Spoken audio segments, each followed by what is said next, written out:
그다음에 이번엔 치다가 오른쪽.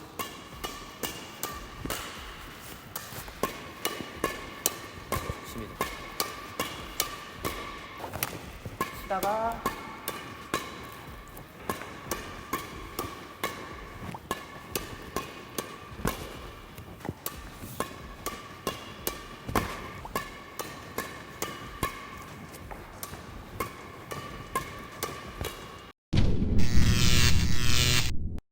짱아! 네, 안녕하세요. 콕콕 배드민턴의 짱코치입니다. 자, 이번에도 어김없이 저희 조회수가 엄청 잘 나왔죠. 한태일 대표님, 네, 소개 부탁드리겠습니다. 안녕하세요. 저는 딱플레이라는 어플을 하고 있는 한태일이라고 합니다. 네. 감사하게도 네. 뭐 스매싱에 대한 레슨 영상이 네. 제가 생각지도 못한 조회수가 나와서 10만 조회수에 되게 목말라 있었거든요. 아, 근데 그거를 또 오랜만에 지금 한 12만이 넘어갔는데 네, 조회수를 또 저에게 선물을 해주셔서 그만큼 또 저희 콕콕 배드민턴과 딱플레이에 대한 관심도가 높아진다는 거니까 네, 저희한테도 너무 좋은 효과인 것 같습니다. 네, 감사합니다. 네, 아무튼. 그 밖에도 다른 영상들도 뭐 댓글이나 조회수 또는 직접 말씀하시는 분들의 이야기를 들어봐도 또 관심이 되게 많으셨거든요. 네, 그만큼 이 설명과 또 포인트가 너무 좋지 않았나. 네, 그럼 오늘은 어떤 영상으로 또 준비를 해주셨을까요? 오늘은 스매시도 게임을 하다 보면 자주 밀리는 상황이 굉장히 많잖아요. 그렇죠. 거기에서 이제 스매시를 할 수 있는 방법, 스매싱 외에 다른 대처할 수 있는 방법들. 그 스매시가 왔을 때 또 대처를 어떻게 하느냐에 따라서 달라지니까 네. 그런 부분들을 또 알려주시는군요. 네. 그리고 또 마지막으로는 저희가 로테이션. 그쵸. 까지 로테이션. 같이. 네. 네, 그래서 영상을 하나씩 만나보면 좋을 것 같습니다. 네. 네, 그리고 지금 장소가 바뀌었죠. 제가 이제 10년 만에 운영하던 체육관을 벗어나서 새로운 곳에서 이렇게 또 다시 운영을 맡아서 진행을 하게 되었고요. 이 체육관에서는 이제 동호인분들 레슨과 유소년 레슨을 좀 파트를 나눠서 네, 진행을 하게 됐거든요. 그래서 이제 제가 유소년에 관심이 있으신 분들을 위한 또 자료와 또 저한테 또는 저와 함께 이 레슨 관련된 부분을 궁금해하시는 분들은 또 맞춰서 자료를 더 안내해드리도록 하겠습니다. 네. 그래서 저희 로열 배드민턴 센터와 또 딱플레이 콜라보로 오늘 레슨 시작하도록 하겠습니다.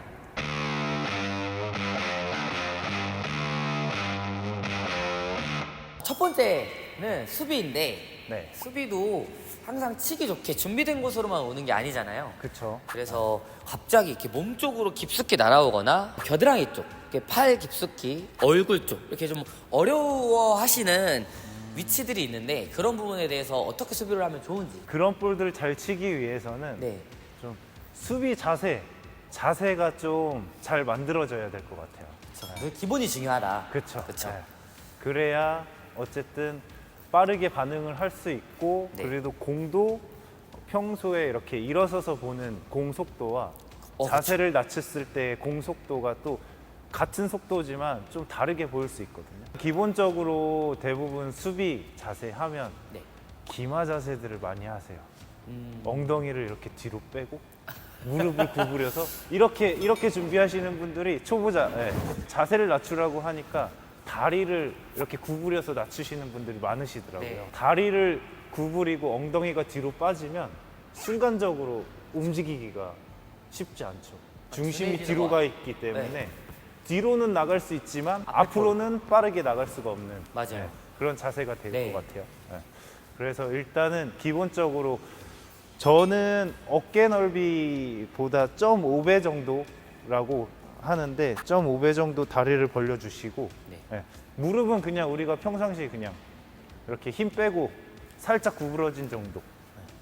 그리고 이 어깨를 내려서 앞을 이렇게 본다라고 생각을 해요. 이 자세에서 공은 항상 이 네트 흰 선이 있잖아요. 네. 제가 그냥 개인적으로 생각했을 때 이 흰 선이 있는 이유는 배드민턴 공은 네트 위로 보는 게 아니라 이 흰 선 밑으로 보면서 준비를 하는 게 맞다라고 생각하거든요.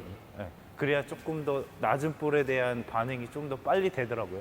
네. 그래서 수비도 마찬가지로 어깨를 내리고 공을 밑에서 위로 본다라는 느낌으로 준비 자세를 해주시면 좋을 것 같아요. 저랑 생각이 좀 비슷한 것 같아요. 확실히 잘 가르치시네요.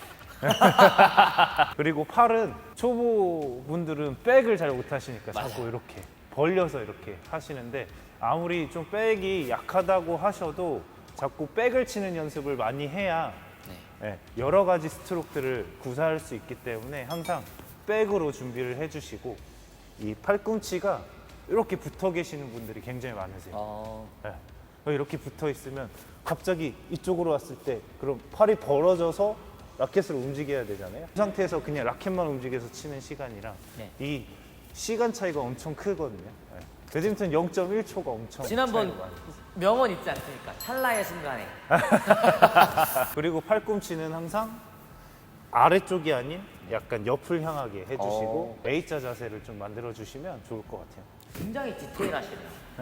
이런 팔꿈치까지 잡아주시고 여기에 질문을 많이 하시는 부분 중에 준비 자세에서 그립을 저희는 평균적으로는 짧게 잡으세요라고 전달은 하지만 짧게 잡는 것과 길게 잡는 것에 대해 좀 궁금해하시는 분들이 많고 실제로 선수들도 다 똑같이 짧게 잡는 건 아니잖아요. 그쵸. 약간의 개인차가 있기 때문에 네. 그 이유를 좀 궁금해하시거든요. 짧게 잡으라고 하는 이유는 길게 잡았을 때의 스윙 속도와 순간 반응 속도와 짧게 잡았을 때 순간 속도가 차이가 나서 그래요. 물론 스윙이 빠르신 분들은 라켓을 길게 잡아서 쳐도 대표적으로 이재진 선수가 라켓을 굉장히 길게 잡고 하는 스윙 속도가 굉장히 빠르셔서 제가 생각했을 땐 이런 스윙 반응 속도를 좀 빨리 하기 위해서 짧게 잡으라고 하지만 저도 이제 이렇게 이 캡 바로 밑에 엄지를 받치고 잡거든요. 저도. 근데 대부분 좀 길게 잡고 싶다, 스매싱 때리다가 갑자기 수비할 때 짧게 잡기 어렵다라고 하시는 분들은 약간 중간 정도를 좀 잡아주셔도 괜찮을 것 같아요. 이거를 꼭 정답을 내리는 것보다는 그렇죠. 이제 본인을 잘 판단해서 네네네. 맞춰서 하시는 게 좋을 것 같아요. 뭐 힘이 좀 약하고 스윙을 빨리 못 하시는 분들은 짧게 잡아주시고. 잡는 게 좋겠지만 네. 그러면 일단 짧은 기준으로 한번 이제 네네. 이어가 보도록 하겠습니다. 일단 준비 자세는 말씀드렸다시피 약간 A자를 네. 그려주듯이 준비를 해주시고 시선은 이 네트 흰 선보다 약간 아래쪽을 좀 두고 계시면 좋을 것 같아요. 공이 정확하게 이렇게 낮게 내가 준비하고 있는 곳에 공이 오는 거는 우리가 이 준비한 상태에서 그냥 치면 되지만 머리 쪽이나 뭐 이런 겨드랑이 사이 네. 아니면 뭐 이렇게 밑에 뭐 이렇게 네. 사이드 볼로 빠지는 경우에 대처하는 방법들이 조금 어렵다고들 많이 하시는데 그쵸. 사실 이 부분은 어쨌든 이 밑으로 공을 보면서 어느 정도의 예측은 가능해야 된다라고 생각을 하거든요. 일단 수비를 좀 잘 하려고 하면 어쨌든 내가 언더하는 방향과 비슷한 코스로 오기 마련이거든요. 그러니까 그쪽 위주로 준비를 하되 빠지는 볼에 대해서 조금 좀 생각을 갖고 계신다면 조금 더 빠르게 반응을 하지 않을까. 그 예측 첫 번째 포인트가 예측이네요. 근데 이 예측이 그쵸. 여기로 예측이 아니라 뭐 언더나 또는 보낸 볼의 코스에 따른 예측인 거죠. 쉽게 예를 들면 지금 요 자리에서 같은 방향 직선 쪽 맨 끝으로 언더를 했다고 쳤을 때 네. 가장 많이 스매시를 하는 부분들이 어디일까요? 약간 이쪽보다는 이쪽 방향으로 많이 오지 않을까요? 몸 그쵸, 쪽이나 직선. 사이드 쪽 직선 방향. 그렇죠, 직선 방향. 네. 네. 이게 코스 바꾸기가 어렵고 그쵸. 제가 많이 움직이니까 네. 사이드로 이렇게 가시고 올라갔을 약간 이런- 경우에는 이렇게 올라갔을 경우에는 이 직선 코스를 좀 중점으로 해서 대비를 해주시면 좋을 것 같아요. 직선 방향으로 일단은 일직선에 대한 먼저 대비. 그렇죠. 네. 그래서 어느 정도 내 몸과 내가 이 팔이 뻗어져 있는 요 공간들 있잖아요. 네. 요 공간들 한해서 대처를 해주시면 좋을 것 같고. 다 보려고 하면 너무 범위가 넓을 수 있으니까. 네. 저희는 혼자 하는 게 아니잖아요. 그쵸. 파트너십이 굉장히 중요한 운동이기 때문에 내가 여기를 맡고 있으면 가운데 오는 볼은 당연히 파트너가 또 우리 흔히 말하는 대치기, 그죠? 네. 가운데 볼. 그 다음에 요 어깨 라인 쪽으로 오는 공을 좀 쉽게 받지 못하잖아요. 사실 네, 이거는 그렇죠. 선수들도 어려워요. 내가 자세가 이렇게 돼 있느냐, 이렇게 낮췄느냐에 따라서도 또 내가 스윙할 수 있는 그 포지션이 또 달라지고. 근데 제가 아까 설명했다시피 네트 밑으로 보고 있다라고 했을 때 공이 어깨 라인으로 와도 백으로 드라이브 치듯이 칠 수 있는 방법이 하나 있고, 그다음 더 밑에 왔다라고 하면 라켓만 팔꿈치는 거의 고정이라고 생각을 해주시면 좋을 것 같아요. 팔꿈치 고정.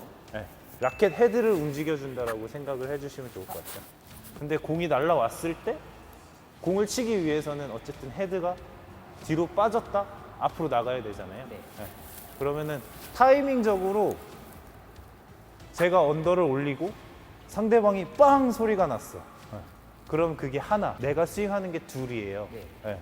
그러면은 어쨌든 사람마다 다 공격하는 속도가 다르니까 처음에는 못 받을 수 있지만 그 속도에 익숙해지면 하나 둘 이렇게 왔다 갔다 박자를 맞출 수 있잖아요. 그러면은 언더 올리고 하나 둘 소리가 나면 빼고 치고, 소리가 나면 빼고 치고, 소리 나면 빼고 치고, 이런 방법으로 예측과 스윙을 잘 이제 맞춰주면은 이게 그쵸. 연결이 좀 자연스러워질 수 있겠네요. 그렇죠.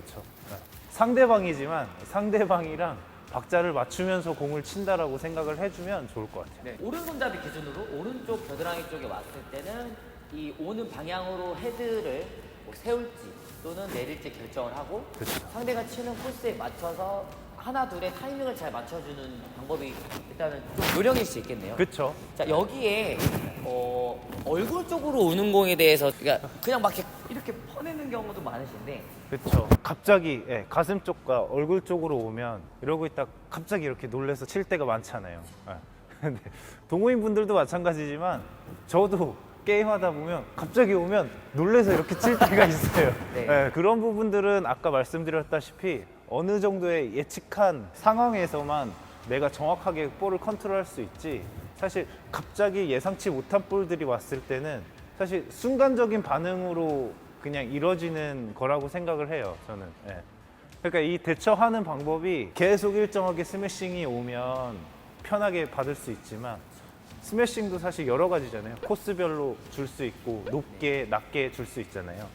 그러니까 수비를 잘 하시는 것도 중요하지만 그런 스매싱의 코스도 좀 잘 여러 가지로 해보시면 자기 수비에도 조금 더 도움이 될 것 같아요. 연습을 하실 때 이렇게 두 명이 있다라고 하면 한 분은 스매시에 대한 다양한 코스, 한 분은 수비에 대한 다양한 위치 연습을 하시면 굉장히 도움이 많이 되겠네요. 얼굴 쪽이나 몸 쪽 같은 경우는 아까 뭐 세워서 한다든지 방법적인 건 있지만 좀 거기에 대한 대처 연습을 좀 많이 하시는 게 바로 실전에 적용하기에는 가장 베스트다. 그렇죠. 그러면 어쨌든 예측을 잘 하는 게 이런 준비를 할 수 있는 요령 중에 좀 가장 큰 팁이네요.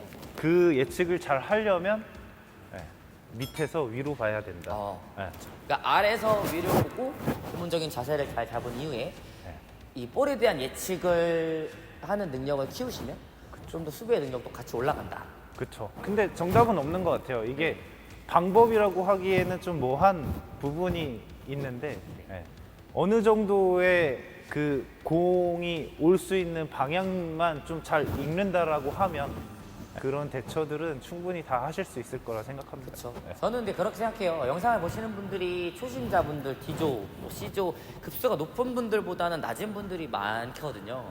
근데 지금 보시는 분들도 결국에는 A조를 향해서 영상도 보시고 연습을 하시는 거기 때문에 이런 부분들을 보완을 하실 거라고 그렇죠. 저는 믿고 A조가 된 모습으로 항상 볼 수 있을 거라 생각을 하거든요. 마지막으로 코스가 예를 들어 준비한 위치에서 좀 예상치 못하게 바뀌었을 때 뭐 사이드 쪽이라든지 또는 이 안쪽으로 왔을 때 수비를 어떻게 하면 좀 더 나을까요? 이런 부분도 질문을 좀 많이 하세요. 나는 준비를 이렇게 하고 있는데 사이드 빠지는 볼은 어떻게 쳐야 되냐, 다리가 가야 되냐, 몸이 움직여야 되냐라고 말씀하시는데, 공이 빠르기 때문에 다리가 가면서 이렇게 치는 건 현실적으로 좀 불가능하다고 저는 생각을 해요. 순간적으로 쳐야 되기 때문에.